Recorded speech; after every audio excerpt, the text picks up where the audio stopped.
हंसी 3 तरह की होती है। पहली, जब हम दूसरों पर हंसते हैं, ये हंसी सबसे नीचे दर्जे की होती है।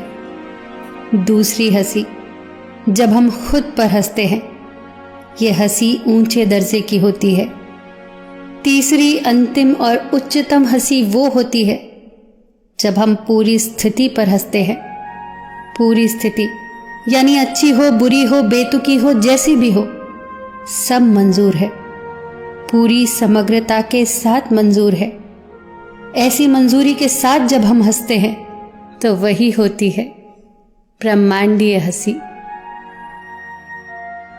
प्राचीन चीन में 3 बूढ़े भिक्षु रहते थे। उनका नाम किसी को नहीं पता, क्योंकि उन्होंने अपना नाम कभी किसी को बताया ही नहीं। कोई उन्हें नाम से नहीं जानता था।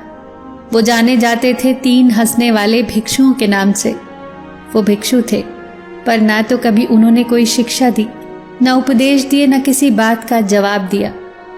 वो केवल और केवल एक ही काम करते थे, वो सिर्फ और सिर्फ हंसते थे। वो तीनों एक साथ यात्रा करते, एक गांव में प्रवेश करते और चौराहे के बीचों बीच खड़े होकर हंसते। वो पूरी समग्रता के साथ हंसते। वो ऐसे हंसते मानो हंसना ही उनकी साधना हो, हंसना ही उनका तप हो, उनके प्राण हो। वहां मौजूद हर कोई उनकी हंसी की तरफ खिंचा चला आता और धीरे धीरे वहां एक भीड़ जमा हो जाती, और उस भीड़ में कोई भी व्यक्ति ऐसा न होता जो उनके साथ हंस न रहा होता। जब पूरे गांव में हंसी की लहर दौड़ जाती तो उसी क्षण वे दूसरे गांव के लिए निकल जाते। उनकी प्रार्थनाएं, उनके उपदेश, उनकी शिक्षाएं केवल और केवल हंसी ही थे। उनको हंसता देख लोग अपने सारे दुख दर्द भूल जाते और उनके साथ हंसने लगते। उनके जैसा आध्यात्मिक गुरु न तो चीन में पहले कभी था, न कभी हुआ। वो धीरे धीरे चीन में प्रसिद्ध होने लगे। उन्हें बहुत सम्मान और प्यार मिलने लगा। वो कभी कुछ न बोलते, पर ऐसा लगता मानो उनकी हंसी बहुत कुछ कह रही हो। ऐसा लगता मानो उनकी हंसी में ईश्वरीय संदेश छुपा हो। ऐसा लगता जैसे उन्होंने ब्रह्मांड के मजाक को समझ लिया हो, प्रकृति के रहस्य को जान लिया हो। वो एक गांव से दूसरे गांव यात्रा करते और लोगों को आनंद से भरते। जब वो एक गांव में ठहरे हुए थे तो एक रात एक भिक्षु की मृत्यु हो गई। पूरे गांव को यह उम्मीद थी कि वो 2 भिक्षु आज जरूर रोएंगे।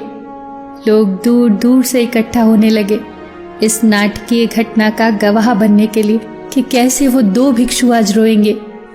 ये घटना स्मरणीय होगी, क्योंकि आज तक उन्होंने तीनों को केवल हंसते हुए ही देखा था। पर सारा गांव ये देखकर आश्चर्यचकित हो गया कि वो दोनों भिक्षु मृत भिक्षु के सामने खड़े होकर और भी जोर जोर से हंस रहे थे। वो हंसते हंसते लोटपोट हो रहे थे। गांव के लोगों ने समझाया कि उन्हें आज हंसना नहीं चाहिए, उन्हें तो शोक मनाना चाहिए। उस दिन भिक्षुओं ने पहली बार कुछ बोला। उन्होंने कहा कि हम हंस रहे हैं इस भिक्षु की जीत पर। हम जश्न मना रहे हैं क्योंकि ये जीत गया। ये जीत गया वो शर्त जो कल रात हमने रखी थी कि कौन पहले मरकर अन्य 2 को हराएगा। हम हंसकर इसकी जीत की खुशी मना रहे हैं। कई वर्षों से हम साथ रहे, साथ हंसे, और आज इसे अंतिम विदाई देने का इससे बेहतर तरीका और कोई नहीं हो सकता। हम केवल हंस सकते हैं। लोगों ने महसूस किया कि मृत भिक्षु का चेहरा ऐसे मालूम पड़ रहा था कि मानो वो भी इन दोनों के साथ हंस रहा हो। चीन में मृत व्यक्ति को धोने और उनके कपड़े बदलने की परंपरा थी, पर मृत व्यक्ति ने अपने साथियों से ऐसा ना करने को कहा। उसने कहा, मेरे शरीर को न तो धोना, न ही मेरे कपड़े बदलना, क्योंकि मैं कभी अशुद्ध हुआ ही नहीं। हंसी की फुहारें मुझ पर इतनी बरसी कि अशुद्धता रही ही नहीं। दुनिया की किसी भी गंदगी को मैंने हंसी के जरिए अपने पास तक फटकने नहीं दिया। मृत भिक्षु को उन्हीं कपड़ों के साथ चिता पर रख दिया गया, और जैसे ही आग लगी तो उसके कपड़े चटकने लगे।